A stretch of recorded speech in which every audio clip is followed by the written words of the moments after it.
En 1966, Dodge introduisit un tout nouveau design et les amoureux de l'automobile l'ont tout de suite remarqué.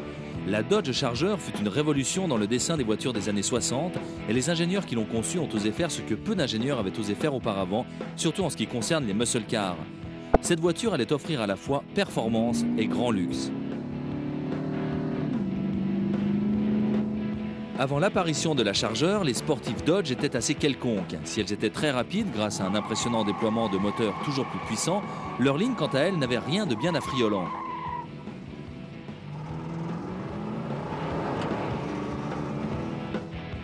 La Charger possédait d'innombrables atouts. La ligne de son toit était très surprenante par rapport aux autres coupés du marché. Son intérieur était revêtu de moquettes pelucheuses fabriquées spécialement par Chrysler et lorsque l'on mettait le pied au plancher, on comprenait alors pourquoi elle s'appelait Charger. Mais la Charger fut conçue dans un but bien précis, à savoir sa participation aux courses de Super Speedway. Nous étions en 1966 et les épreuves de NASCAR étaient les plus suivies à cette époque. Aucune autre course n'était aussi excitante que les Fender Banging de Daytona et de Darlington, courses où l'on atteignait des vitesses proches de 290 km/h. Avec ses nouvelles formes aérodynamiques, la Charger fut une révélation sur ce type de circuit. Dodge était la division sportive de Chrysler, et la Charger fut la preuve que Dodge ne perdait pas son temps lorsqu'elle décida d'introduire cette voiture en stock car. Lorsqu'elle fit son apparition en 1966, c'était là la première tentative d'un grand constructeur de fabriquer une voiture dont toutes les pièces seraient conçues en fonction de l'aérodynamisme et de la course. Mais Dodge était aussi une division de voitures dites cool de Chrysler, ce qui signifiait que même si la forme de la Charger était dessinée pour la compétition, cette voiture devrait posséder une panoplie d'options de luxe en plus de ses talents de sportive. La Charger était une voiture très classe. Elle était un peu comme la T-Bird. Elle plaisait aux gens qui avaient un salaire élevé. Elle plaisait à des gens qui avaient des goûts distingués, pour ainsi dire.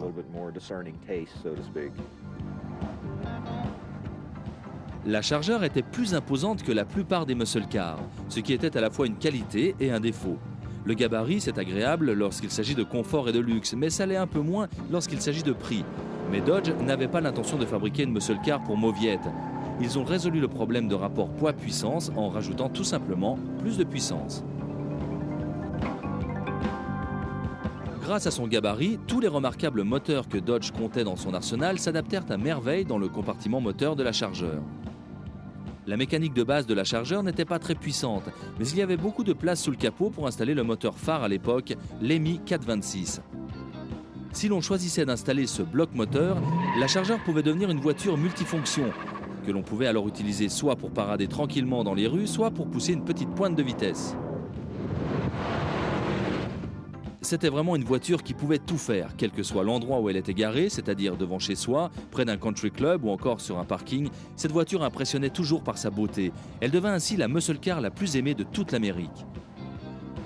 Rich Punks est un marchand de voitures de collection qui surveille le prix et la cote de ses voitures. La Dodge Charger est l'une des meilleures voitures de luxe. Elle est devenue l'une des muscle cars les plus recherchées. Pour avoir une voiture comme ça aujourd'hui, c'est devenu très difficile, car elle fait partie de ces objets rares à dénicher. Malgré tout cela, le souvenir qu'elle nous laissera sera celui d'une sportive qui se battait sur les circuits de Daytona, de Darlington et de Talladega. C'est à ces endroits qu'elle a forgé sa réputation et c'est sur ces fameux circuits que nous irons sur les traces de cette sportive. Lorsque Dodge participa pour la première fois à des courses de stock car au début des années 50, c'était là une sorte de sport où tout pouvait arriver. Sous le soleil, toutes sortes de voitures se mélangeaient sur la piste. Mais avec le moteur EMI Red Ram, très vite, Dodge s'est bâti la réputation de posséder des voitures faites pour gagner et suffisamment solides pour tenir la distance. Dodge avait la réputation de faire des voitures à la fois très légères et très puissantes. Et elle a appliqué cette formule gagnante jusqu'à la fin des années 60. En 1958, le moteur EMI fut remplacé par un moteur 413 Wedge. Ce moteur a permis la naissance pour les courses superstock d'un monstre aux performances de dragster, la Dodge Coronet Max Wedge. Lorsque Chrysler réintroduisit le EMI en 1964 en homologuant ce moteur adapté pour toutes sortes de compétitions, les courses de dragster et de stock car sont soudain devenues des chasses gardées pour les Dodge et les Plymouth. Mais même si les mopards étaient les voitures qui gagnaient sur les circuits américains, cependant tout n'était pas rose chez les concessionnaires. Dès le milieu de l'année 64, le nouveau et très lucratif marché de la muscle car fut dominé par des voitures qui faisaient beaucoup plus jeunes que les mopards de taille moyenne. Les responsables de Dodge, en particulier, essuyèrent des critiques assez vives car ils faisaient partie du département Chrysler Think Young, qui voulait dire « penser jeune ». Mais Dodge avait un projet dans ses cartons. Et lorsque le reste du monde, y compris le département jumeau Plymouth, se lança sur le marché des pony cars, Dodge préféra se concentrer sur une plus grande voiture. Pour certains, cela faisait déjà partie du passé. Mais la Dodge qui était sur les planches à dessin allait retenir toute l'attention. Dodge a réalisé quelque chose d'inhabituel. Au lieu de construire une petite voiture, ils ont vraiment fabriqué une très jolie automobile de taille moyenne qui fut baptisée Charger. Ils ont pris une toute autre direction que Ford et General Motors avec les Camaro et autres Firebird. Durant l'été 65, Dodge présenta un concept car appelé la Charger 2. Elle fut créée par un ingénieur qui dessinait un toit dont la ligne descendait en piqué jusqu'au pare-choc arrière. Ce toit fut monté sur la cellule d'une Coronet 66 basique. La réaction du public fut stupéfiante. Cela avait tendance à polariser l'attention des gens. Soit on l'aimait, soit on la détestait. À l'époque, beaucoup de gens ne s'en préoccupaient pas beaucoup, mais ceux qui l'achetaient l'adoraient.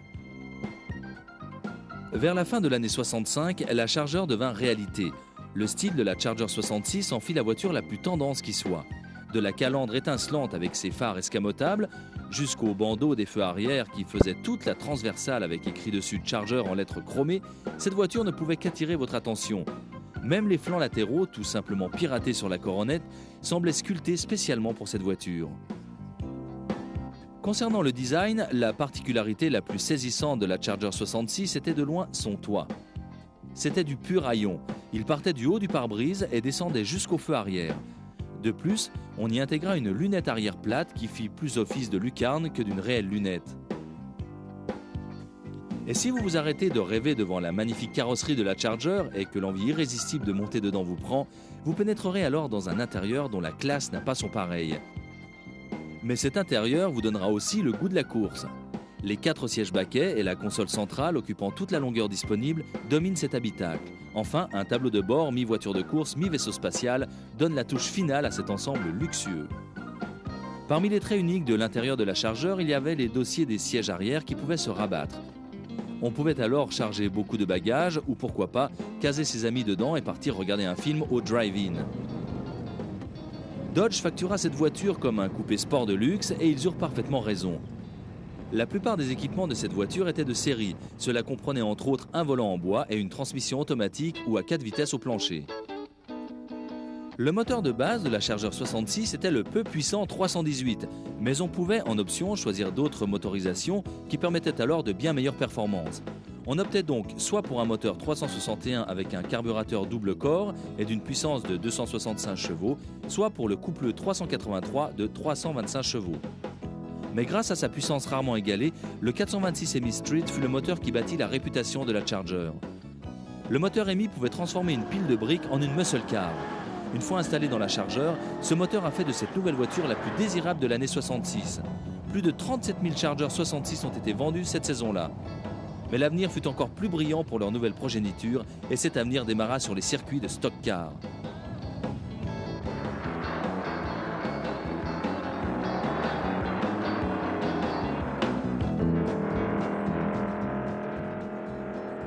Les débuts de la Charger, comme une toute nouvelle concurrente en NASCAR, lui furent très favorables en remportant l'une des 2 courses de 125 miles lors des qualifications pour le Daytona 500. Rapidement pourtant, ils se sont aperçus que lors des premières tentatives pour accéder au top niveau, l'aérodynamisme de la Charger nécessitait quelques réajustements.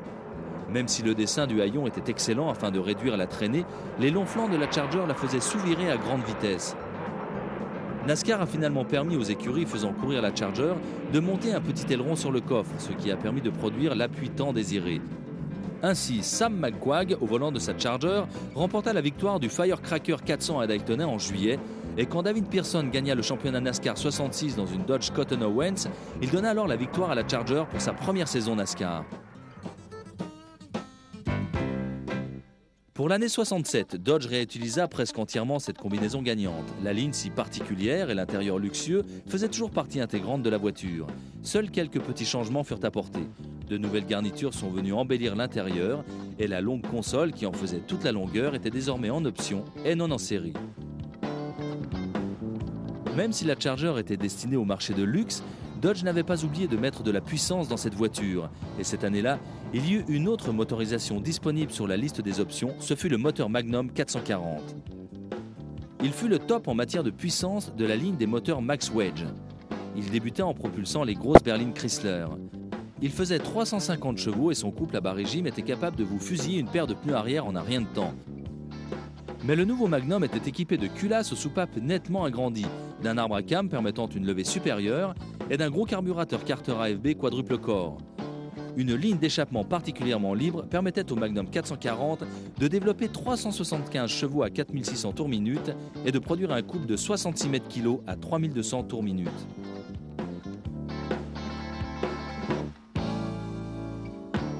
Le 440 était vraiment un très bon moteur pour une routière. En fait, la plupart des gens pensent que le 440 fut un meilleur moteur pour une routière que le MI 426.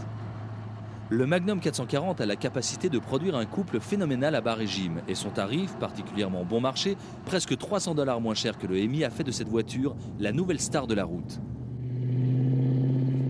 Malheureusement pour Dodge, la Charger n'était pas aussi populaire dans la rue que sur les pistes NASCAR. Les fanatiques de muscle car voyaient en effet arriver sur le marché de nouvelles pony cars telles que la Camaro et la Firebird. La Charger était déjà plus grosse et plus chère que la plupart des muscle cars de taille moyenne et ces nouvelles petites bombes ont tout simplement rendu la situation de Dodge encore plus difficile. Durant cette année-là, les ventes de la Charger tombèrent à moins de 16 000 voitures. Il était grand temps de procéder à un bon lifting.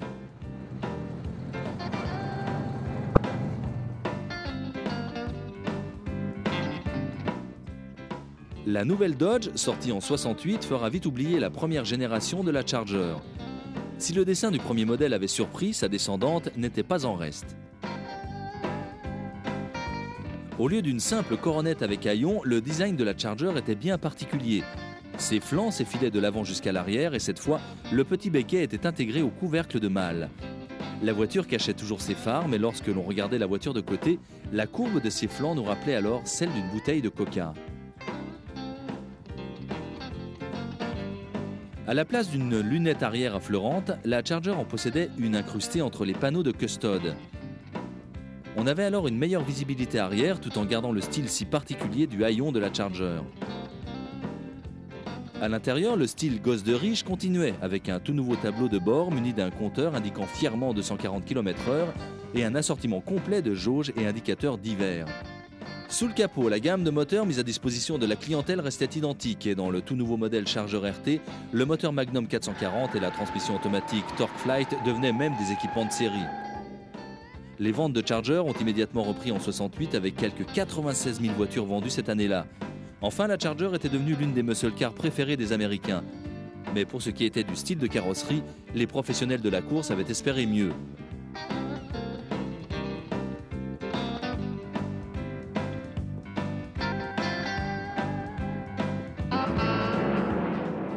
« 1968 fut en effet une année de compétition difficile pour les Dodge Boys.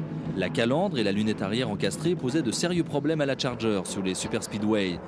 Pendant ce temps, la nouvelle Ford Torino, qui ressemblait comme deux gouttes d'eau aux Charger 66 et 67, était couronnée de succès. Lorsque la puissance du moteur était à son maximum, il n'y avait plus qu'une seule façon d'aller plus vite, l'aérodynamisme. Dès juin 68, les ingénieurs de Chrysler élaborèrent une nouvelle version de la Charger spécialement pour la course. Et grâce aux heures passées dans la soufflerie, ces ingénieurs ont totalement transformé les deux parties qui posaient problème auparavant. La calandre, qui se comportait comme une gigantesque prise d'air, fut remplacée par une autre, avec phare fixe, mais cette fois, le tout étant emprunté à une coronette de 68. La fameuse lunette arrière encastrée, qui détériorait si efficacement la tenue de route de la voiture, disparut, et une nouvelle lunette arrière affleurante fut installée, la Charger retrouvant là un peu de son design originel. Ces deux changements qui venaient s'ajouter aux flancs sculptés et au béquet arrière intégré offrirent à cette voiture un meilleur aérodynamisme qu'avec la carrosserie standard. Cependant, les règles NASCAR stipulaient qu'il devait y avoir un minimum de 500 voitures construites pour obtenir son homologation. Dès lors, Dodge chargea Creative Industries, entreprise spécialisée dans la carrosserie artisanale, d'assembler cette voiture. Ils ne produiront pas les 500 exemplaires demandés, mais de très peu. Lorsqu'elle fut prête pour la saison NASCAR 69, les équipes se lancèrent sur les circuits avec cette nouvelle voiture désormais baptisée Charger 500. Tout le monde pensait qu'ils avaient rebaptisé cette voiture par rapport au Daytona 500 ou encore au Talladega 500. En fait, cela n'avait rien à voir. Ils l'ont simplement appelé comme ça lorsque les 500 voitures furent construites. La Charger 500 cette année-là manqua de peu la victoire au Daytona 500. Ce genre de résultat aurait pu enthousiasmer n'importe qui, mais pour les ingénieurs de Chrysler impliqués dans la compétition, ce n'était pas pleinement satisfaisant. Ils sont retournés en soufflerie, laissant la Charger 500 se bâtir une réputation en ville.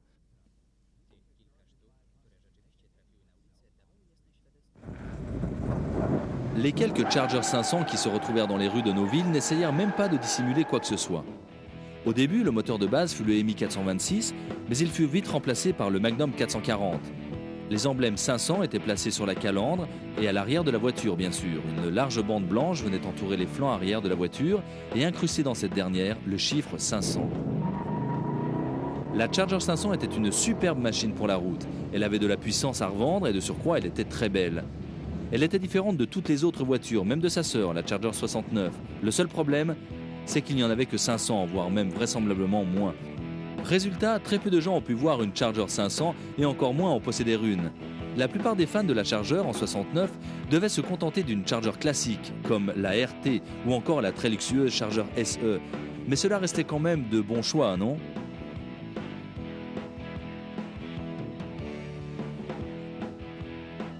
Désormais, la Charger se retrouvait dans le top des muscle cars. Dans sa deuxième année d'existence, la forme de sa carrosserie fut tellement populaire parmi les mopards que plus de 20 000 Charger RT furent vendus cette année-là.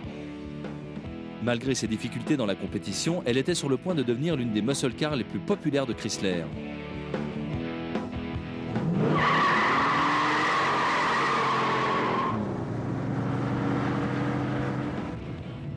Les ventes des trois versions de la Charger se maintenaient solidement aux alentours des 90 000 unités pour l'année 69. Mais manifestement, les ingénieurs de Dodge n'étaient pas encore satisfaits. Une autre Charger 69 attendait dans les coulisses et celle-ci allait en mettre plein la vue à tout le monde, de Talladega jusqu'à Daytona.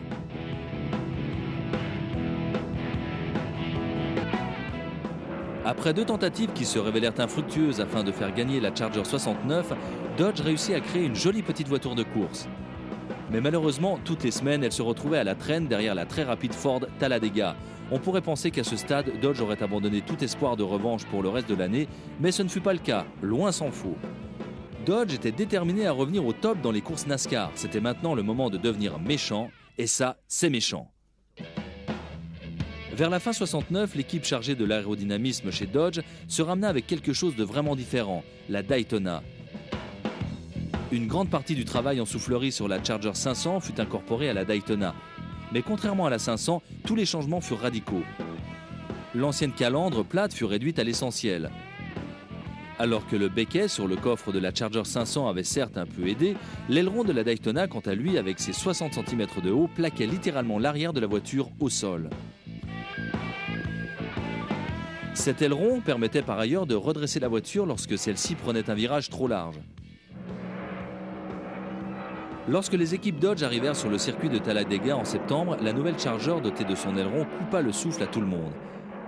Toute la semaine, les Ford avaient réussi de remarquables chronos à près de 297 km/h.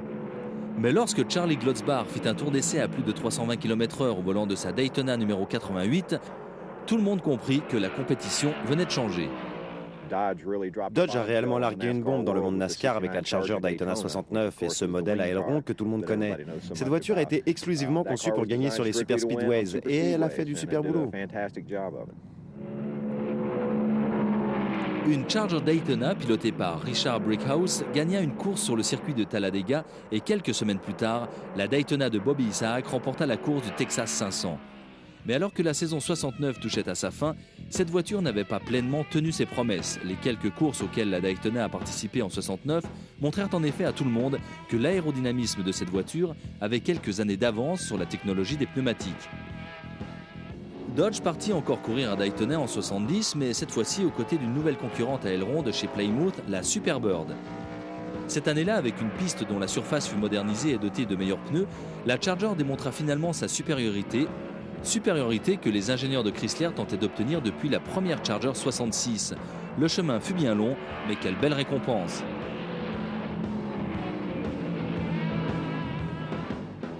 Mais en 1971, les voitures dotées d'ailerons furent interdites en NASCAR. Malgré cela, Dodge allait prouver de quoi ses ingénieurs étaient capables. Ils avaient en effet l'intention de régner sans partage en super speedways et 5 ans après, et bien entendu quelques millions de dollars dépensés, ils réussirent leur coup. La génération de Charger à venir serait parmi les plus victorieuses que Dodge allait créer. Et il va offrir au public quelque chose dont il va se souvenir, l'une des plus belles victoires jamais vues en NASCAR. Lorsque l'aileron disparut, cela ne dérangea aucunement les fans de la Charger. De toute façon, il y en avait eu très peu et le plus important dans une muscle car, c'était la mécanique et non un aileron. En 1971, Dodge fusionna la Coronet et la Charger et la voiture bénéficia d'un nouveau look. Ainsi, il y eut 6 modèles différents de Charger. Le coupé de base avec un top, puis les 3 modèles Charger 500 dont la Charger Super B, la SE, version de luxe, et enfin la hot rod de la série, la Charger RT.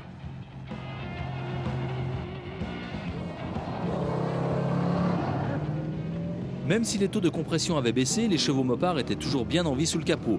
Le moteur 440 et le MI 426 étaient toujours aussi agressifs.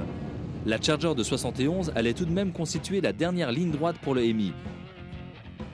Elle était encore pour une année la muscle car la plus élégante qui soit, mais après 72, comme la plupart de ces légendaires automobiles des années 60, la carrière de la Charger prit fin.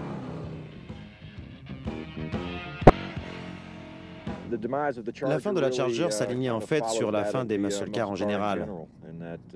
La crise du pétrole, les primes d'assurance et les choses comme ça mirent un terme aussi bien à la Charger qu'aux autres muscle cars.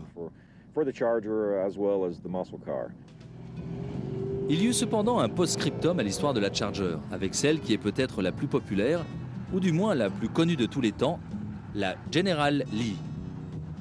Chaque semaine, depuis des années, une Charger 69, habillée du drapeau des Confédérés et d'un petit klaxon insolent, largue la police et rattrape les méchants à la télévision. Elle fait le bonheur de millions de personnes. Aujourd'hui, une Dodge Charger qui vole au-dessus des rivières ne semblerait pas très réaliste. Mais la Charger a fait pas mal de choses surprenantes dans sa vie, donc allez savoir.